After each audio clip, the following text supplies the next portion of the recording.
So that's just what I can say on that. So, brothers, we are going to, is exactly a minute before the hour that Mr. John Adrian Pipe said that he will be with us. He's a very busy person. I can see him up there. So if we can just give him audience. So he has 20, 25 minutes with us.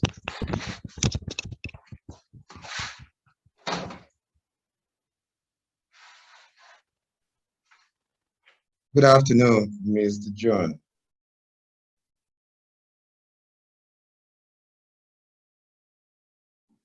Are you mute?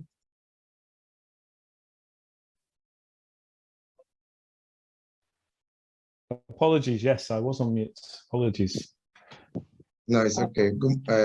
Good afternoon. Hi, Father. I just reconnected now. Thank you. Okay. Sorry, brothers. We have Mr. John Adrian Pipe in the house. So we have his John, sorry, are you going to share your screen with us? I will share my screen. That'll be the easiest way, because then I can just walk through everything. Thank you, sir. Okay, thank you, sir. No problem. Thank you, sir. One thing I would say is, as I go through this, I think the kind of the thoughts and kind of opinions that I've been dwelling on while I've been just thinking about this subject, I personally prefer questions as we go along, rather than, I present something and then you question me after. If there's something, please jump in and say, what do you mean by that? Or can we go deeper into that point? That's how I would prefer to do it. But remaining aware that we've got about 20, 25 minutes. Okay? Oh, okay, thank you. So, brothers, Mr. John, this is the family of MSP, the Finance Council. Okay. We have the Superior General in the house with us, and some member of his council. And this is the Finance Council of the Missionary Society of St. Paul across the globe where we are working. And I just want to, just a little bit, Mr. John is a consultant, a business and financial, I call it strategy, but I want to say a big thank you to the love that Mr. John and his family showed the MSP, and he graciously, you will see that when you invite somebody, not just to come, what he has put together, despite that his job is consulted across UK, is also in the Scandinavia, and it was the person who was talking about MSP in Norway, because he goes there as a business and a consultant, as an expert. And he was the person, I want to say thank you, which I've submitted to my superior when I was looking for the partial scholarship to study in Cambridge. It was Mr. John Adrian who helped me with that, and I went to Cambridge and I did financial business and financial sustainability management. And at the end, I sent him to the results and my superior. Adrian, you are very much welcome to the larger family of the Missionary Society of St. Paul. Thank you once again. Too kind is what I say. One thing I have noticed is that at the moment on Zoom, screen sharing is disabled. Okay, let me talk to the house, the IT room. They can share that with us. Let me say, okay. Okay, it's bringing you up now. Brilliant. Okay, fantastic.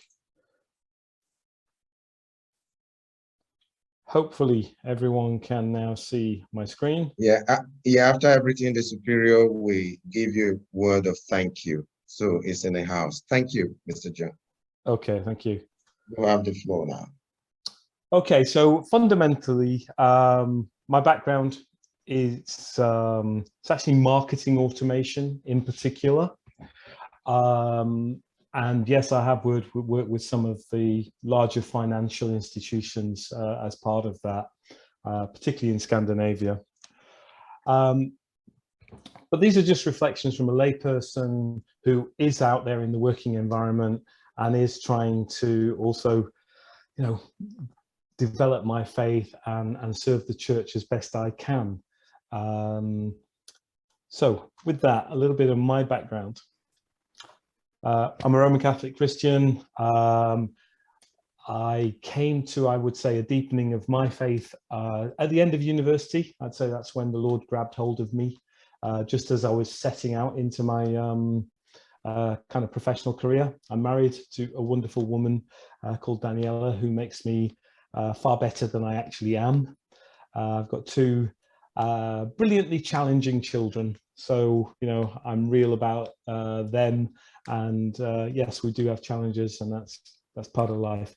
As I say, background, marketing automation consultant, academically, and my career has really gone around that data and marketing and really optimization, which comes through as a theme, which is businesses.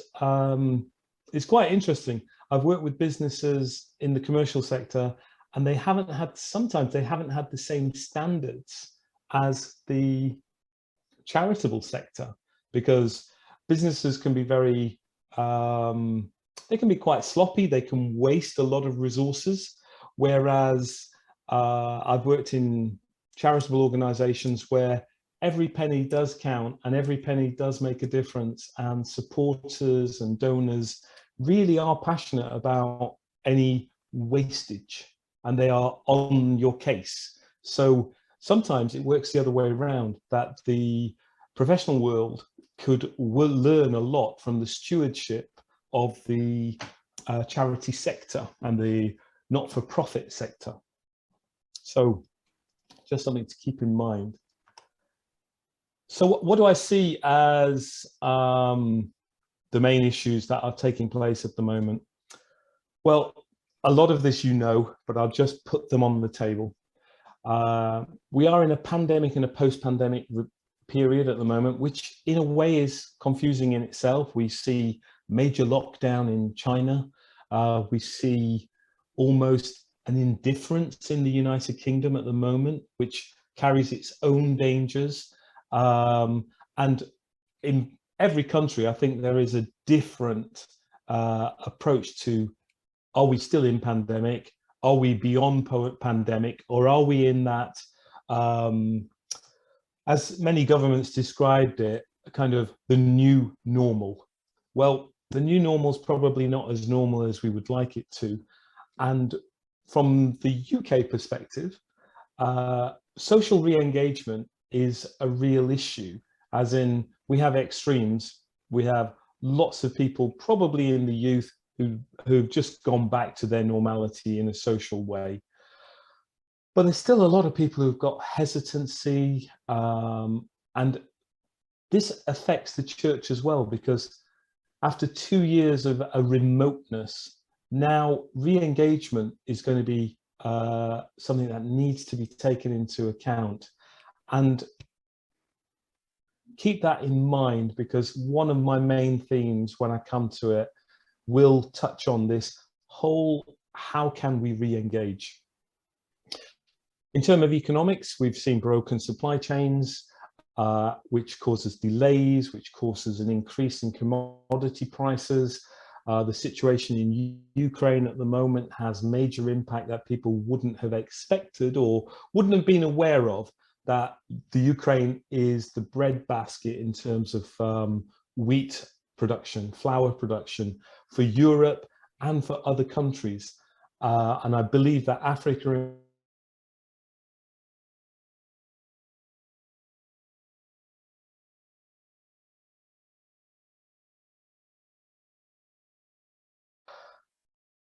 inflation is going to, it's already taking effect, particularly in the Western economies. I can't speak of experience in other economies, but it's definitely affecting Western Europe. It's definitely affecting North America.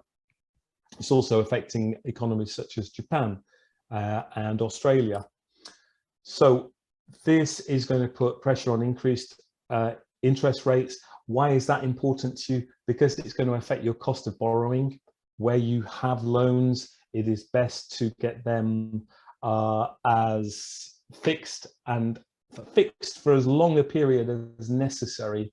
If that means the UK, this morning, the UK are advising that there's going to be an increase in the central interest rate. You're going to see more of this. So fixing the cost of borrowing as quickly as possible should be on your agenda. So that is one. It also means that the interest on savings, however, will be increasing. So there is an upside to that, but the cost of borrowing certainly is to be recognized. Due to this, there is also a human impact. You are going to see increased economic migrants.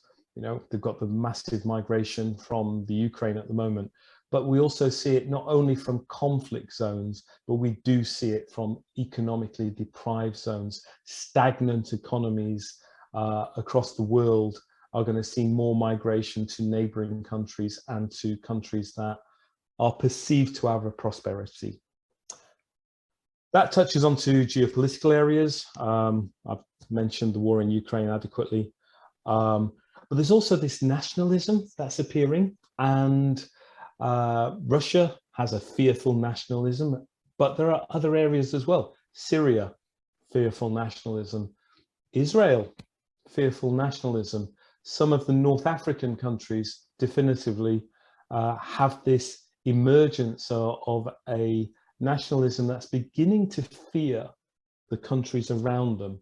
And we need to be aware of this. And the developed world is not exempt from this. You can see it in Spain. You can see it from Spain and the Catalonian regional problem. That can have an impact economically. In the United Kingdom, the status of Scotland within the United Kingdom is very questionable. And also Northern Ireland is developing as potentially another part of the United Kingdom that could secede away, and similar things can happen across the globe. So almost start to expect the unexpected, and where we know from history that there has been geopolitical issues, expect them to arise again. One that I would expect is Quebec. Quebec, the French province, sorry, the French-speaking province within Canada. That issue could arise again through fearful nationalism, through issues of economics breaking out, where a country thinks we can do better, or sorry, where a region thinks we can do better on our own. Just be aware that they will break out. That will create more economic migrants, possibly more political migrants. So the refugee issue cannot be overlooked. Socially, you're well aware that different parts of the planet have different issues, but particularly if I look at, if we look at countries as far apart as the Pacific Rim, and I particularly think of China, Japan in this area, North America, most of Western Europe, increasingly parts of Latin America, this issue of an aging population has kind of issues, because it means that society, for possibly the first time in its history, has more people drawing funds from governments through pensions and social care, where there are provisions for health and social care and pensions, than are contributing to it. What does that mean economically? It actually means that you've got a higher tax burden on fewer people within each country. You also have less disposable income to be offered to charitable organizations. It doesn't mean people are being less generous. It just means that they are capable of less generosity.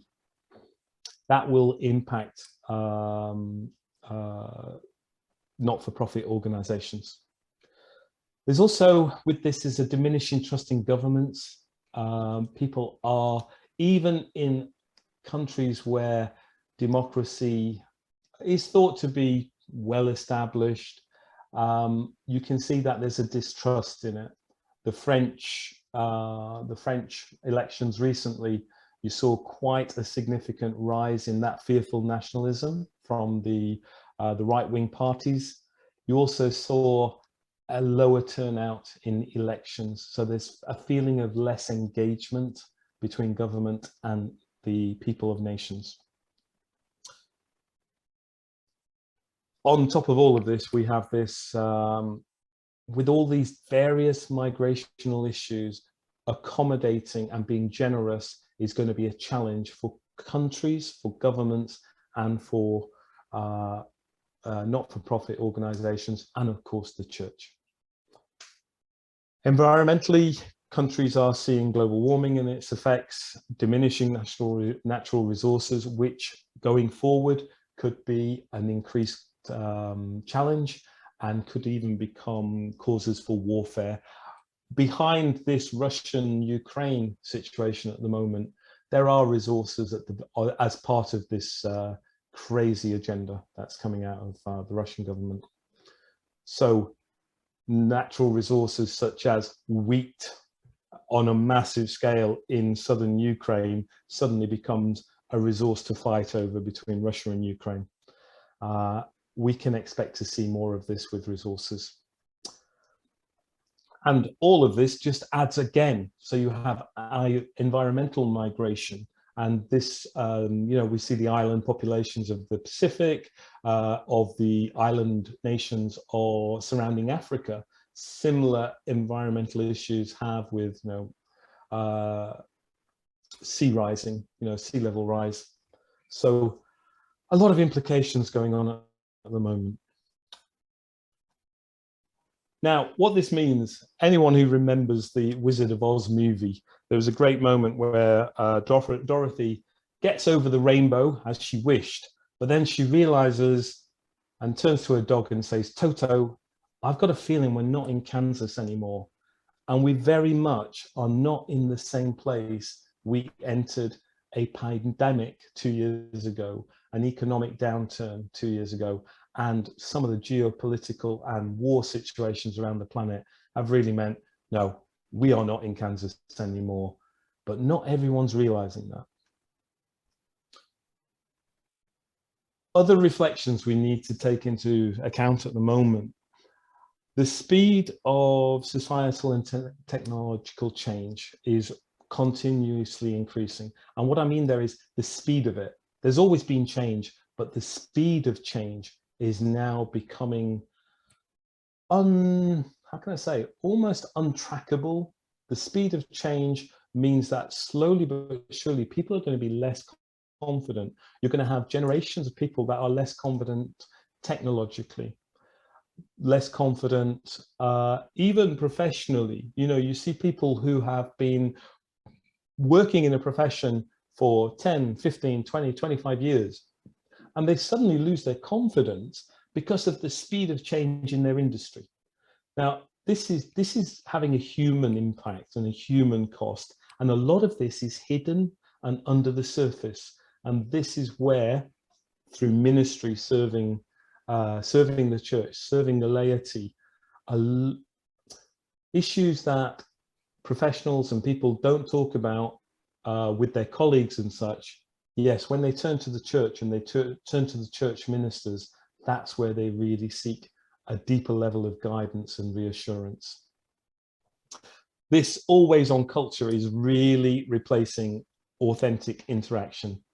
I'm sure everyone has been annoyed at some point where somebody is more interested in the device that they are with in the room than the person they are with in a room. And this always-on culture has really turned us into having a risk of passive interaction with people rather than genuine interaction with people. And we are all capable of this error and it doesn't do society any great favors. There's increased generational separation going on. A century ago, a grandparent and a child would have had, a grandparent and a grandchild would have a more intimate, more physical, an increased physical proximity and more intimacy than they do these days, which means generational wisdom and generational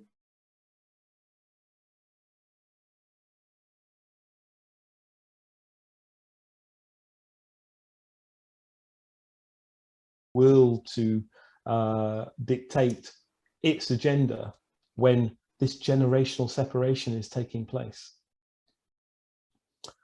Socioeconomic cantons, I'm sure you've seen, but within the United Kingdom in my lifetime, I have seen areas of the country that were pretty well integrated. You start seeing regions becoming wealthier and more, how can I say, not separatist, but very, very much defined as this is a wealthy area of town, this is a poorer area of town, and the two don't integrate as much as they can. So there is lots going on in society that is actually drawing us apart rather than drawing us closer, and certainly not integrating us as one humanity, to be frank. So it really is important for us to recognize that we are not in Kansas anymore, and we need to work out what our response is to this situation. What's the priestly impact? What is the priestly impact? Now, I'm speaking as a layperson, so don't take this as too much of a challenge. Just take it as questions that laity are thinking behind the scenes. They may not voice them very well, but they are thinking these things.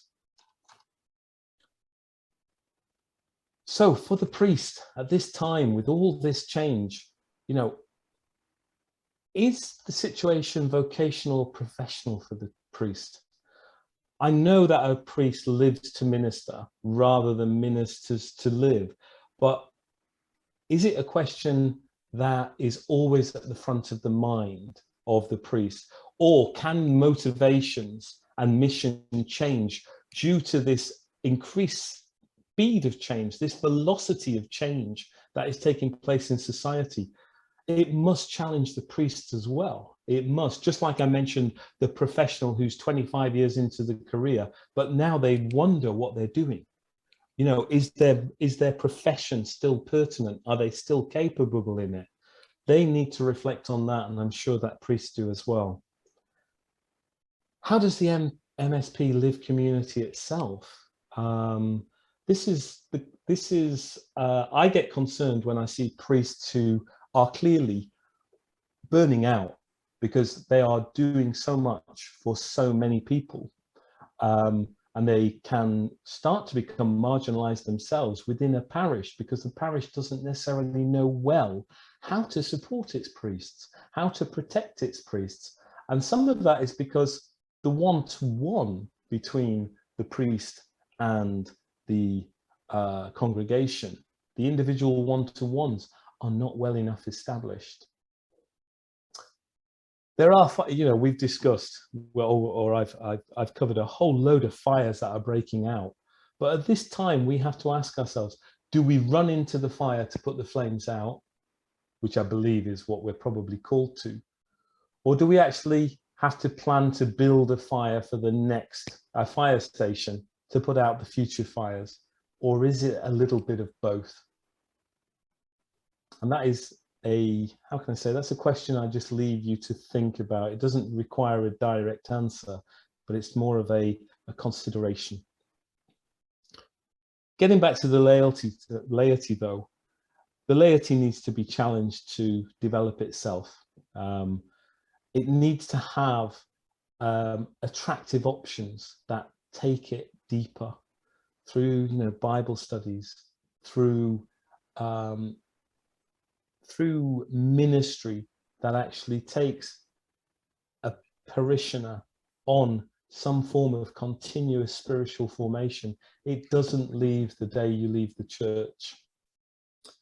or your schooling, sorry, when you're younger. It doesn't finish with your final sacrament or developmental sacrament of, say, confirmation or marriage. It must go beyond that. And we need this movement from cultural Christianity to spiritual Christianity for the parishioners. And it's not an easy one, but it has to happen. I don't know the answers, but I know what the issue is. And in this, old approaches aren't necessarily going to work. So it really is going to need authentic priestly engagement as a key success factor. So no surprise, it really comes down to the fact that it's all about the one-to-one. While I've been thinking about this, there was one quotation from Pope Benedict, which, if you don't mind, I will read out, because it just seems to pack up everything into one set of paragraphs, where he says, "An alter Christus," the priest himself, "is profoundly united to the word of the Father, who, in becoming incarnate, took the form of a servant. He became a servant." The priest is a servant of Christ, in the sense that his existence, configured to Christ ontologically, acquires an essentially relational character, a relational character. He is in Christ, for Christ and with Christ, at the service of humankind. Because he belongs to Christ, the priest is radically at the service of all people, radically. He is the minister of their salvation, their happiness, and their authentic liberation. He's not going to accept the status quo. He's developing in this gradual assumption of Christ's will in prayers, in being heart to heart with him. Therefore, this is the indispensable condition for every proclamation, which entails participation in the sacramental offering of the Eucharist and docile obedience to the Church. Servant, service, relational. The one that really stands out to me is minister of their salvation, their happiness, and their authentic liberation. Now, that has got to be a two-way street. It can't be imposed from the priest to the laity. The laity have to be both encouraged and open to this level of relationship. But it's indispensable for the condition of every proclamation, every mass, every homily, every sacrament that is delivered, every Eucharist. So, regardless of where the world's at, the real issue remains being where the people are at. I heard this many years ago, and it always stood out to me. At the height of the Cold War, Billy Graham, the American evangelist, he visited Russia to meet with their political and religious leaders. But many conservatives in the United States criticized him for not taking a more prophetic role. One accused him of setting the church back 50 years, and Billy Graham responded, "I am deeply ashamed. I've been trying very hard to set the church back 2,000 years. What he was really saying, ironically to his critics, was that we need to get back to some basics. But what does that mean? In many ways, it means get back into the homes. The homeschool parish interaction is now quite a broken model, and only a one-to-one priestly care can now develop true Christian formation. The laity has been sacramentalized, but it hasn't necessarily been evangelized. And again, that formation is critical moving forward. In the UK, I don't know if you've heard this expression, but hatch, match, and dispatch, which basically means baptize the individual, marry the individual, bury the individual, and the duty is complete. But actually, that Christian norm has to be dismantled, because it is really the laity in one-to-one relationship with the priests that is going to change the church and change the church's capability to deliver mission. And without a one-to-one with the laity, the chances of an individual layperson having a deep one-to-one relationship with the Lord is massively undermined and diminished. I loved the expression when I heard it, that shepherds smell of sheep. And you need to know your sheep. You need to be close to them to pick up that smell. It's for the priests in many ways to actually impose that one-to-one agenda gently, and when they prayerfully know it's the right thing to do. But social events and gatherings do not replace the priestly one-to-one time. Parishioners really need spiritual direction more than they realize themselves, and it should become the expectation of priests that the parishioners are looking for that one-to-one, not the exception to the rule. And going through thick and thin with the laity builds that loyalty and commitments to the priests, to the parishioners, to the church, to the MSP. So some final points, you know, just finalizing all those kind of general thoughts. Technology really needs to be embraced, but it needs to be used pertinently at this time in history.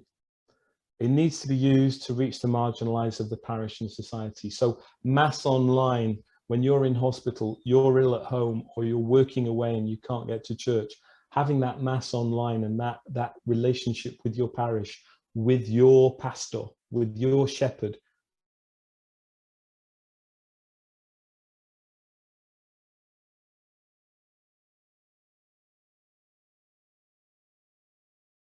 specifically in the UK. And I have said afterwards, why wasn't that recorded? Because the teaching was so profound. It becomes a teaching for everyone forever if it's recorded, and it becomes an aid to catechesis. Technology is where you're going to find the younger. It is many ways, it is the kind of woman at the well scenario. It is the well for the younger generations. You will find them in Twitter, in WhatsApp, in FaceTime. You will find them there. And St. Paul himself would definitely go to where the people are at, wherever the people are at. So without a doubt, that has to be embraced and developed. In a more administrative way, software as a service capabilities that are out there, they really give you the ability to streamline and centralize your administration where possible. So you have common tools, you have common ways of working, and there's less support and maintenance involved. So you don't need the highest level of IT support and capability, because the capability is in the software as a service. I will touch, ironically, as a marketer myself, I will touch on marketing and communications in a small way. Through good, through good parish databases, through good administration and capabilities, fundraising becomes more easy, not necessarily easier. You increase your capability through having good database administration, giving people opportunities to know the MSP. And you have a particular dilemma and a particular challenge, because you serve dioceses that raise funds for the diocese themselves, and people don't necessarily become adequately aware that you, in many ways, are delivering your capability to the parish through the MSP's formation of priests, not through the diocese's formation of priests.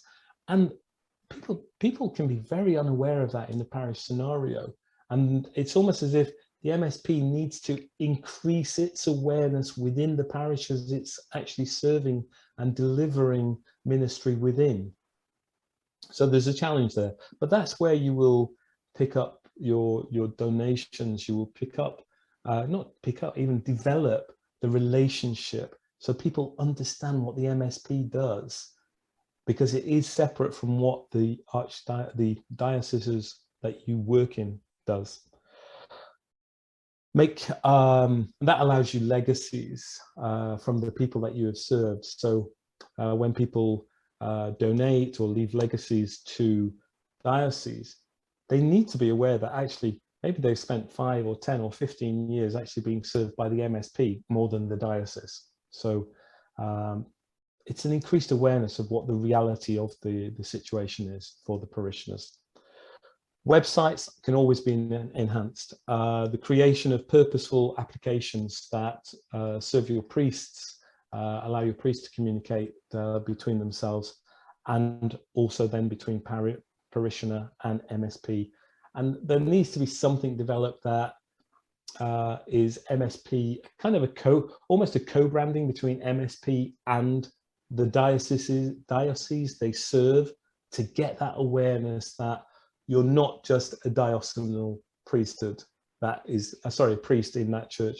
You are a missionary priest from a particular society who is serving both the parish and the diocese.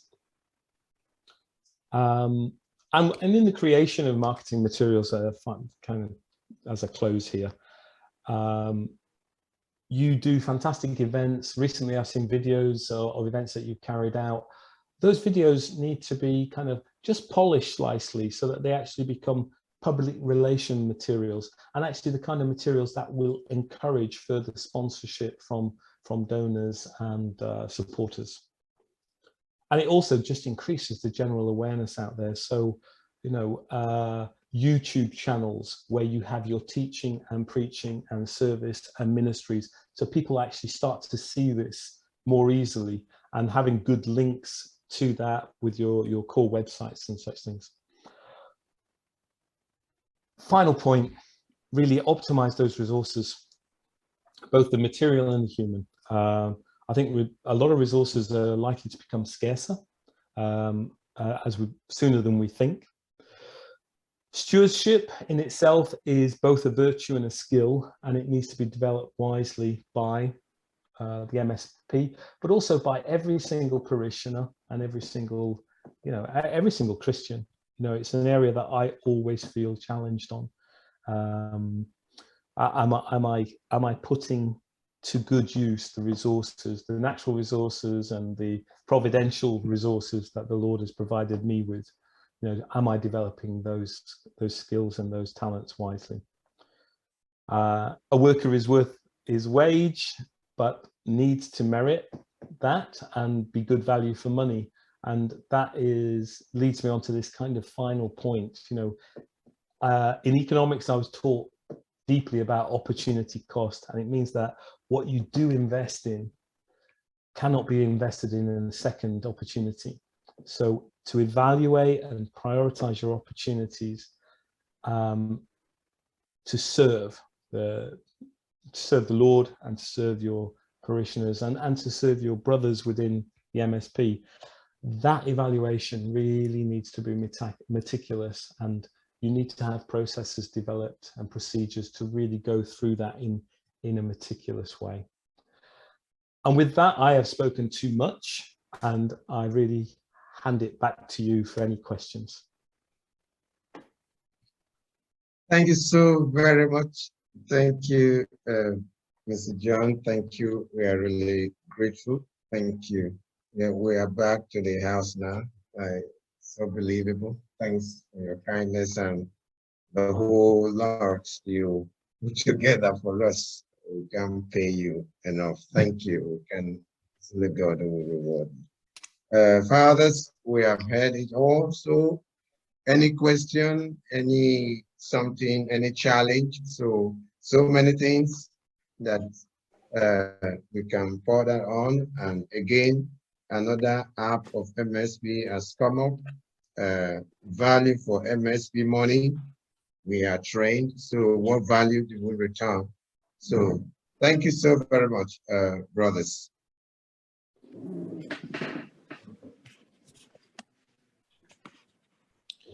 I don't know if you can hear me from here. This is Father Tony from Abuja. Hi, Father Tony. Hi, yeah. I was struck by, by the part where you were talking about the changes, that are happening and people are not really aware of it. And that made me really afraid, So, and then after the feeling of fear, was the question of what's, you know, I've had many workshops and trainings, and the problem with our church sometimes is that we do all these beautiful trainings and there are no practical follow-ups. And the question I have in my mind is, how can we bring this to bear on our ministry? How can we, even from the training of our seminarians, get them to know about these things and give them skills on how to bring these things practically into the missions where they are working? Learning how to adapt ministry to the current trends or the current events of our world, the challenges of our world. How to bring that about is, I'm a very intuitive person. I'm not a very practical person, like one step after the other. So I am trying to get an image or get some kind of direction or suggestions of what to do, how to develop something that would make us bring some of these ideas, suggestions to enrich our ministry. So I don't know if you understand what I'm getting at. No, I do. I do. And I think it's a really good question and a really good observation, actually. And there is actually a fairly straightforward answer to this. You said you're intuitive, which is good, which is very good. And that means actually that the answer is you have to just make these people aware. The fact of the matter is, Father Tony, the fact that you felt a kind of sense of fear or foreboding was the fact that it was something that you hadn't thought of. And so when you said, actually, I'm thinking the ones that hit me, the fact that this always on culture, for example, it just means that authentic relationship has become almost, it's become very, very difficult. It's become very, very difficult. It's become scarcer. The answer is, one, you need to make people aware of this. So during formation, you need to make them, your candidates, aware that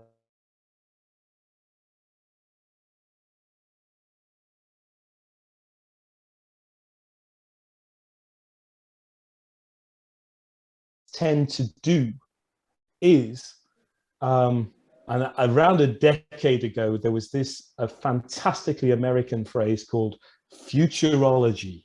Okay. Yeah. Right. And it made me laugh.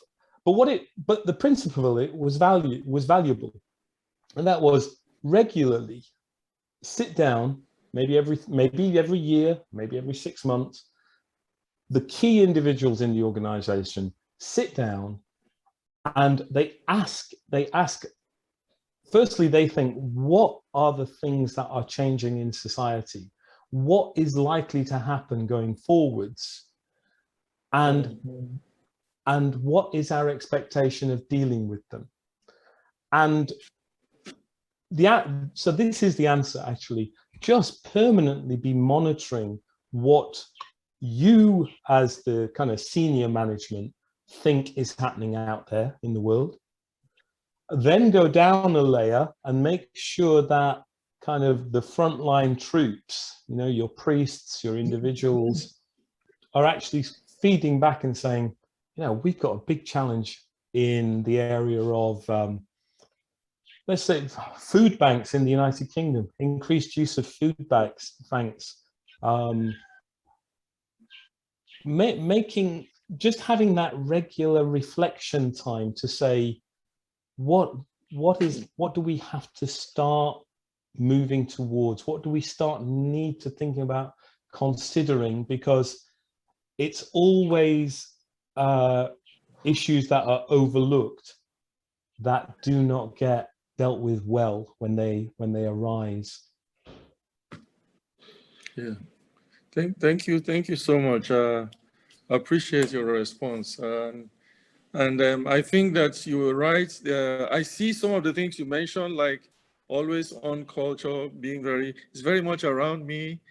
And I think it's the volume of of these happenings that and how they surround me, and sometimes you feel so helpless. You don't really know how to deal with them. But I agree with you that constantly there is need for reflection or evaluation of our ministry and what is going on in the world and how to adapt the message to meet the needs of our times. So thank you. No problem. Thank you. Thank you for the Tony. Any more questions or contributions? If not, we give way to our Superior General, who is right then sitting on your right. Thank you, Father. Yeah, before the Superior, please. Okay, joining us. Okay, your question. Yeah. Please, the Superior gives way. There's a warm-up. Go Yeah, ahead. John, thank you very much for the presentation. And when you are making your presentation on the issue of economy, I was just asking myself, with the global recession and the difficulty in terms of getting cash flow into our own system, as a society, knowing fully well that our resources is very, very slim, and we are trying to see how to manage it. How do you think that we as a society will be able to at least sustain the sources of our income at a level that probably will benefit us more? That is Father Mark joining us from the UK region. Okay, Father Mark. I think there's, like any operation, there's two ways, as in reduce your costs or increase your revenue. And I think for yourselves, I think it is more a case that increasing parishioners' awareness and increasing the awareness and encouraging this secondary donation. So yes, you support your parish and you support your diocese, but parishioners need to be aware that what the MSP does. And Father mentioned at the beginning, Father Julius mentioned at the beginning that once I was aware of the way you operate, the way that you serve dioceses that are in distress, to be quite honest, or stressed. I know you have your ministry to Africa at the very heart, but it's clear the ministry you do globally is immense and so impressive that once I understood this, and then haphazardly I was in church in Oslo, but the bishop, and actually there was a papal nuncio there for Scandinavia, strangely, at this mass, and I just spoke with them afterwards, and they started discussing and mentioning that they have their problems across Scandinavia. And for the first time, I was in a position that I could say, well, the MSP do this, and if you're having problems with your own development of priests, they have a development of priest model. And I'm just a layperson, but I'm impressed by it. And I think what you do is not adequately known by parishioners or by parishes. And once they realize this bigger picture, yes, they will be more encouraged to actually say, how can I help? How can I support? So you can go on cost-cutting exercises forever. That's the simpler side of economics in a way, generating that revenue and then doing everything that you can to enhance it. So in the United Kingdom, make every parishioner, MSP parishioner, aware of what you do, encourage them to be supporting the missions, making them aware of it. And then the next step of that would be, let's make sure that all those donations are gift aided, so that the UK government, for example, will contribute to the support, and they they will add that 20% tax rebate to you. So I would focus on that awareness, because that is where I think your largest potential of revenue comes from. Obviously, obviously, it's like, if I had to describe you as a business, I would say you are B2B, business to business, and you are B2C, business to consumer, or in your case, business to parishioner. Okay. Now, the difference is you have financial relationships with dioceses. That's the business to business side. Have you developed the business to parishioner side, the organization to parishioner side, to the same extent that you have developed the MSP to diocese side? I think that is the area for potential growth, and it needs a strategy, it needs thinking, it needs some marketing. First of all, I think it just needs a strategy and a plan written down. And then once it's agreed, you can start to you can start to implement it. I know there's going to be some sensitivities, because there's going to be there's a little bit of a conflict area there between what a diocese thinks you should do as a almost as a supplier.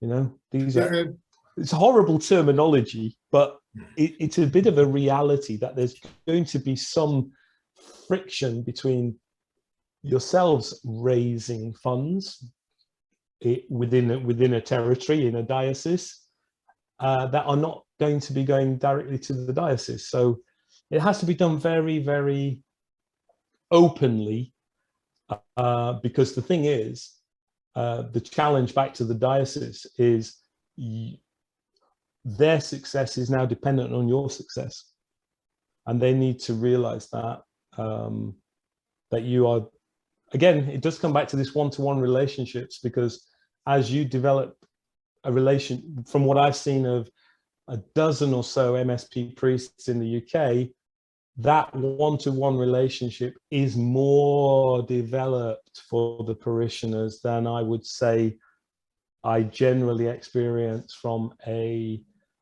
native United Kingdom priest. Yeah, and that's it's no judgment, it's a difference, it's not a judgment.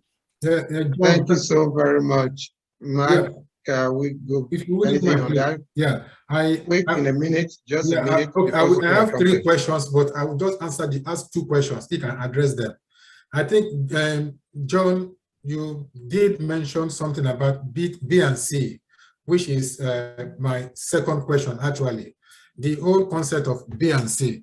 Because I don't know how you think we as a society can develop that B and C at a societal level than at an individual level. Because something that I kind of noticed is that we have this strong connection with our missions, in a sense that we develop it at a personal relationship with an individual.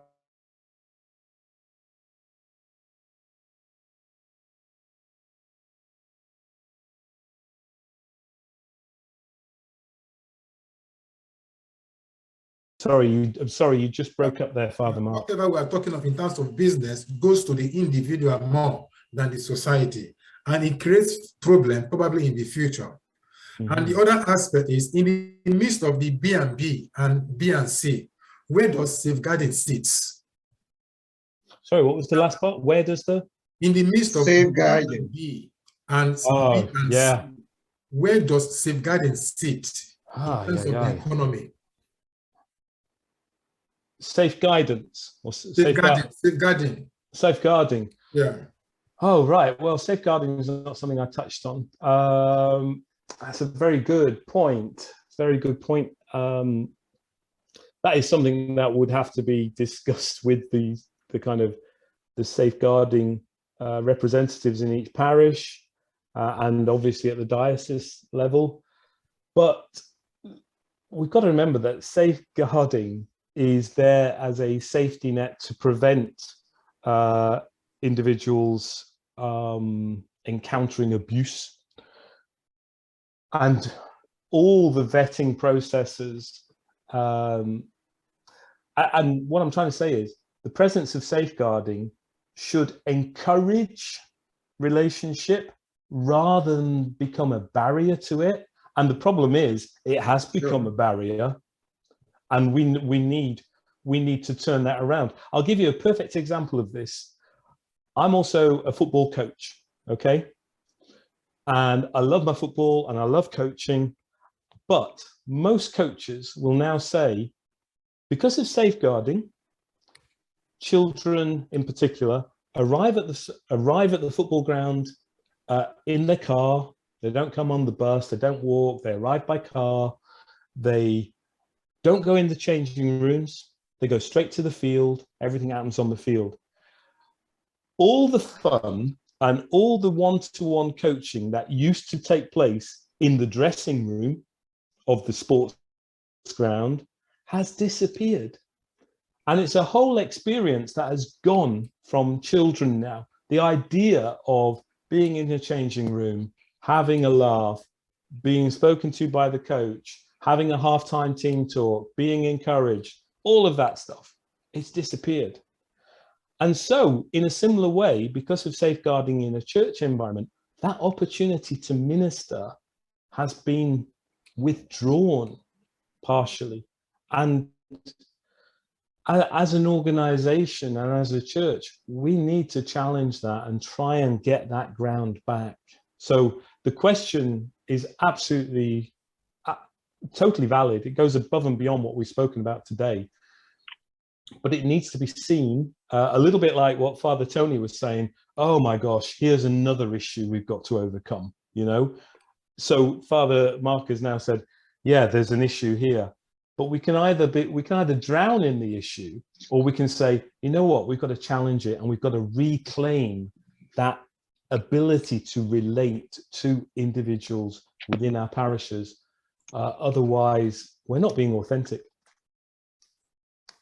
We get the best out of it. There are set rules and guidelines, different dioceses, and so we as a society we always have that duty orientation and disclaimer, even as you take your oath of permanent member as a deacon, and all these things are done, is for us, as Father Tony said, a constant reminder. To check, set our priorities very clear and right. Thank you, John. So sorry, Father Superior, we'll come back to you now.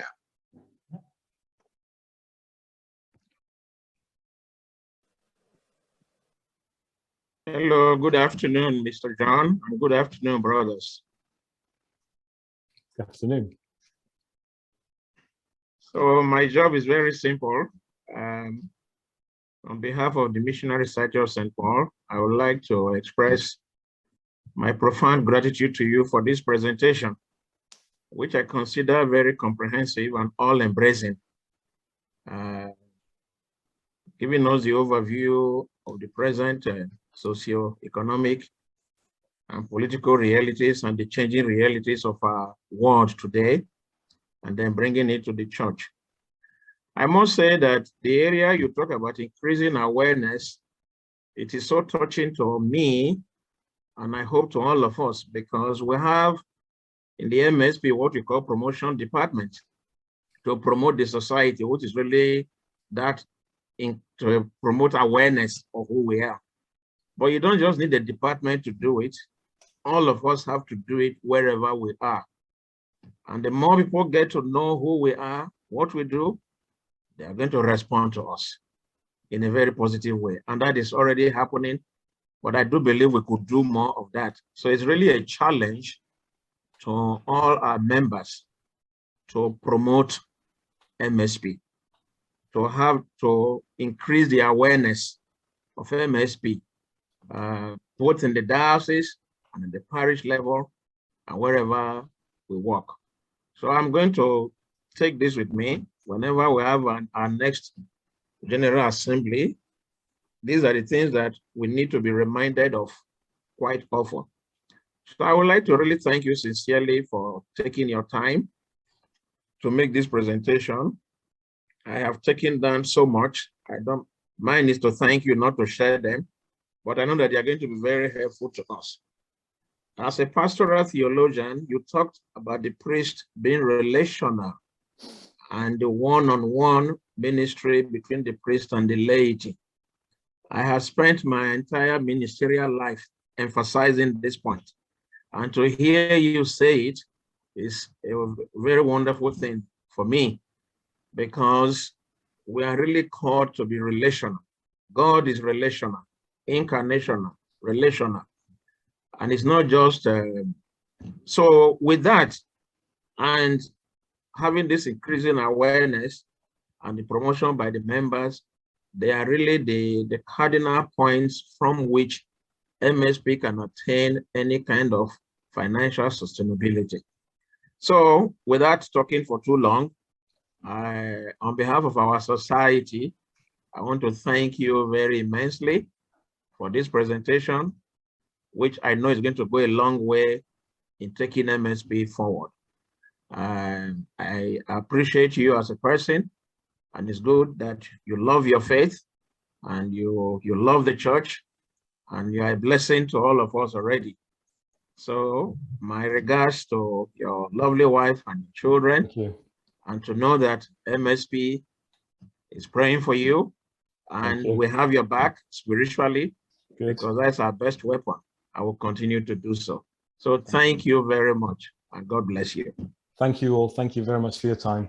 God bless you too. Thank you. Thank you. Thank you. Thank you.